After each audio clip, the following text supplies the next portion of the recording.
जय हिंद, जय भारत। दोस्तों, पिछले वीडियो में आपने देखा कि भारत में समाजवाद के उग्र होते सुरों को दबाने के लिए और मजदूर संगठनों को प्रताड़ित करने के लिए अंग्रेज सरकार सेंट्रल लेजिस्लेटिव असेंबली में पब्लिक सेफ्टी बिल और ट्रेड डिस्प्यूट्स बिल लेकर आती है। असेंबली के अंदर और बाहर इनका बड़ा विरोध होता है, लेकिन वायसराय लॉर्ड इरविन इनको पास करवाने पर अड़े हैं और असेंबली से पास ना होने की स्थिति में अपने विशेष अधिकारों का प्रयोग करके ऑर्डिनेंस के द्वारा इन्हें लागू करने पर आमादा हैं। उस स्थिति में भगत सिंह के सुझाव पर HSRA की केंद्रीय समिति ने असेंबली में बम फेंककर गिरफ्तारी देने और अदालत में अपने बयानों द्वारा भारत की जनता के प्रतिरोध को आवाज देने का निश्चय किया।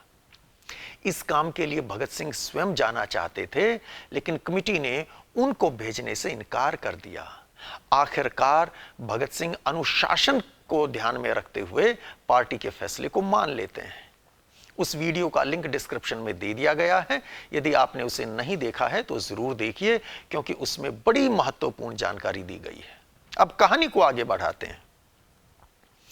HSRA की केंद्रीय समिति ने बम फेंकने के लिए जिन 2 सदस्यों को भेजने का निर्णय लिया था, वे कौन थे? उस मीटिंग के कोई रिटर्न मिनट्स तो हैं नहीं। हां, इस विषय पर जानकारी देने वाले कुछ स्रोत हैं, लेकिन वे नामों पर एक मत नहीं है। वीरेंद्र सिंधु अपनी सुप्रसिद्ध पुस्तक युग दृष्टा भगत सिंह और उनके मृत्युंजय पुरखे में लिखती हैं कि दल की केंद्रीय समिति में श्री बटुकेश्वर दत्त और श्री विजय कुमार सिन्हा का नाम निश्चित हुआ। केंद्रीय समिति के ही सदस्य क्रांतिकारी शिव वर्मा, जो स्वयं उस बैठक में उपस्थित थे और जिन्हें लाहौर षड्यंत्र केस में आजीवन काला पानी की सजा हुई, उनके द्वारा संकलित पुस्तक selected writings of Bhagat Singh को उद्धृत करते हुए चंद्रपाल सिंह भी अपनी किताब भगत सिंह रिविजिटेड में इन्हीं नामों का जिक्र करते हैं।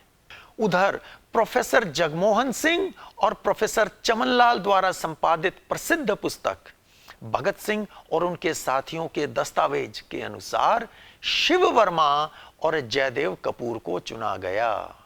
AG नूरानी अपनी पुस्तक trial of Bhagat Singh politics of justice में 2 अलग अलग सूत्रों को उद्धृत करते हैं, जिनमें एक के अनुसार बटुकेश्वर दत्त और शिव वर्मा तथा दूसरे के अनुसार विजय कुमार सिन्हा और शिव वर्मा के नाम आते हैं। कुलदीप नैयर अपनी किताब शहीद भगत सिंह क्रांति में एक प्रयोग में लिखते हैं कि इस काम के लिए BK दत्त और रामशरण दास को चुना गया। दोस्तों, रामशरण दास कपूरथला के रहने वाले थे और पुराने क्रांतिकारी थे। फर्स्ट लाहौर कॉन्स्पिरेसी केस, जो गदर पार्टी के सदस्यों के विरुद्ध हुआ था, उस केस में वर्ष 1915 में इनको फांसी की सजा हुई थी, जो बाद में आजीवन काला पानी में बदल दी गई और आखिर 1927 में इनको रिहा कर दिया गया था। रामशरण दास ने 26 जून 1929 को सेकंड लाहौर कॉन्स्पिरेसी केस, ये भगत सिंह वाला लाहौर कॉन्स्पिरेसी केस है, इस सेकंड लाहौर कॉन्स्पिरेसी केस में 26 जून 1929 को मैजिस्ट्रेट के सामने बयान देते हुए रामशरण दास ने कहा कि 25 फरवरी 1929 को लाहौर में भगत सिंह, सुखदेव और मेरे बीच बातचीत हुई, जिसके दौरान भगत सिंह ने बताया कि वो चाहता है कि असेंबली में बम फेंका जाए और इस काम के लिए वो स्वयं जाना चाहता है। मैं अपने जीवन से बेजार हो चुका था। यह बात रामशरण दास कह रहे हैं कि मैं अपने जीवन से बेजार हो चुका था। मेरे मन में भगत सिंह के लिए बहुत अधिक प्यार और आदर था और आज भी है। मुझे इतने होनहार नौजवान का यूं मर जाने का प्रस्ताव अच्छा नहीं लगा। उसके अनमोल जीवन के सामने मेरे जीवन का कोई महत्व नहीं था, इसलिए इस काम के लिए मैंने स्वयं जाने का प्रस्ताव दिया। परंतु सुखदेव और भगत सिंह ने इसका बड़ा विरोध किया। उन्होंने मुझे दल के आदर्शों और विचारों का खुला प्रचार करने के लिए कहा। जब मैं नहीं माना तो सुखदेव ने मेरी ही कविता ड्रीमलैंड की उन पंक्तियों की तरफ मेरा ध्यान खींचा जिनमें मैंने लिखा था, बी अ फाउंडेशन स्टोन ऑब्स्क्यूर, यानी नींव का पत्थर बनो जिसे कोई नहीं पहचानता और जो चुपचाप भवन का सारा बोझ अपने सीने पर उठाए खड़ा रहता है। लेकिन मैं जिद पर अड़ा रहा। तब उन्होंने मुझे कहा कि वे अन्य साथियों से बात करके बताएंगे। तो हो सकता है कि सेंट्रल कमेटी की बैठक में भगत सिंह ने अन्य सदस्यों को रामशरण दास की इच्छा भी बताई हो। खैर, 2 अन्य नाम तय हो चुके थे, पर दिल्ली में हुई HSRA की केंद्रीय समिति की जिस मीटिंग में यह फैसला हुआ था, उसमें सुखदेव शामिल नहीं थे। इस फैसले के 2-3 दिन बाद वे लाहौर से आते हैं और उन्हें पता चलता है कि असेंबली में बम फेंकने भगत सिंह स्वयं नहीं जा रहे हैं। वे बेहद नाराज होते हैं। क्रांतिकारी शिव वर्मा ने अपनी पुस्तक संस्मृतियां में इस घटना का बहुत ही मार्मिक विवरण दिया है। वे लिखते हैं कि व्यक्तिगत तौर पर सुखदेव को सबसे अधिक ममता थी भगत सिंह के प्रति।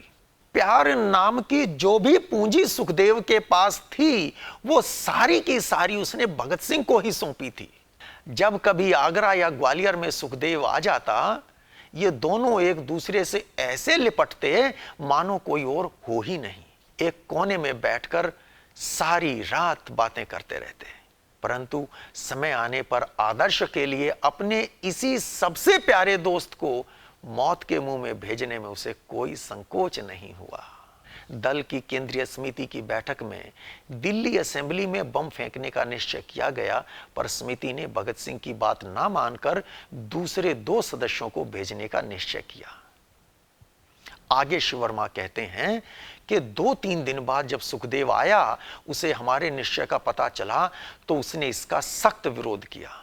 उसका कहना था कि पकड़े जाने के बाद अदालत के मंच पर दल के सिद्धांत, आदर्श, उद्देश्य और बम विस्फोट के राजनीतिक महत्व को भली प्रकार भगत सिंह ही रख सकता है। जब केंद्रीय समिति के दूसरे सदस्यों से वह अपनी बात नहीं मनवा सका तो उसने भगत सिंह को अलग ले जाकर बात की। शिव वर्मा कहते हैं कि उसके व्यवहार में बड़ी कठोरता थी। बातों बातों में उसने भगत सिंह को काफी सख्त बातें कह डाली। तुम में अहंकार आ गया है। तुम समझने लगे हो कि तुम्हारे ही सिर पर दल का सारा दारोमदार है। तुम मौत से डरने लगे हो, कायर हो। सुखदेव का कहना था, जब तुम जानते हो कि तुम्हारे सिवा कोई और दल के उद्देश्य को अच्छी तरह नहीं रख सकेगा, तो फिर तुमने केंद्रीय समिति को यह फैसला क्यों लेने दिया कि तुम्हारे स्थान पर कोई और बम फेंकने जाएगा। सुखदेव ने भाई परमानंद के बारे में लाहौर हाई कोर्ट के शब्दों का भी जिक्र किया। दोस्तों, भाई परमानंद गदर पार्टी के फाउंडर मेंबर थे और उन्हें भी रामशरण दास की तरह फर्स्ट लाहौर कॉन्स्पिरेसी केस में फांसी की सजा हुई थी, जो बाद में आजीवन काला पानी में बदल दी गई। लाहौर हाई कोर्ट ने उनके बारे में टिप्पणी की थी कि दल का मस्तिष्क और सूत्रधार होते हुए भी व्यक्तिगत तौर पर यह व्यक्ति कायर है और संकट के कामों में दूसरों को आगे झोंककर अपने प्राण बचाता रहा है। सुखदेव ने भगत सिंह की ओर घूरते हुए कहा, तुम्हारे लिए भी एक दिन वैसा ही फैसला लिखा जाएगा। भगत सिंह ने जितना भी सुखदेव के आरोपों का प्रतिरोध किया, वह उतना ही कठोर होते गए। भगत सिंह के यह कहने पर कि तुम मेरा अपमान कर रहे हो, और कठोर होते हुए सुखदेव ने कहा, मैं अपने मित्र के प्रति अपना कर्तव्य पूरा कर रहा हूं। अंत में भगत सिंह यह कहकर उठ पड़े कि आगे से तुम कभी मुझसे बात मत करना। शिव वर्मा कहते हैं कि भगत सिंह के आग्रह पर केंद्रीय समिति की बैठक फिर से बुलाई गई। इस बार सुखदेव केवल बैठा रहा, बोला एक शब्द नहीं।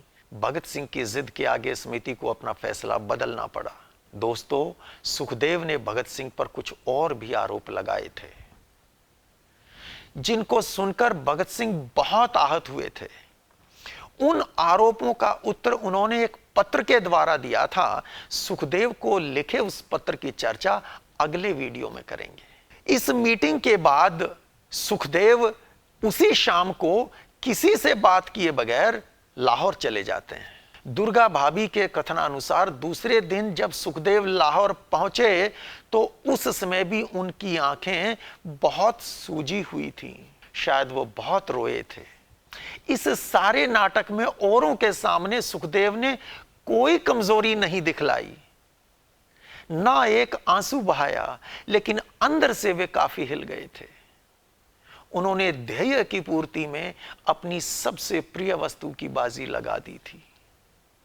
सुखदेव को भगत सिंह से कितना लगाव था, इसका अनुमान उनके उस लेख से लगाया जा सकता है जो भगत सिंह, सुखदेव और राजगुरु की फांसी के बाद लाहौर से प्रकाशित दैनिक अखबार वंदे मातरम में 10 अप्रैल 1931 को छपा था। लेकिन उसकी बात कभी फिर करेंगे दोस्तों।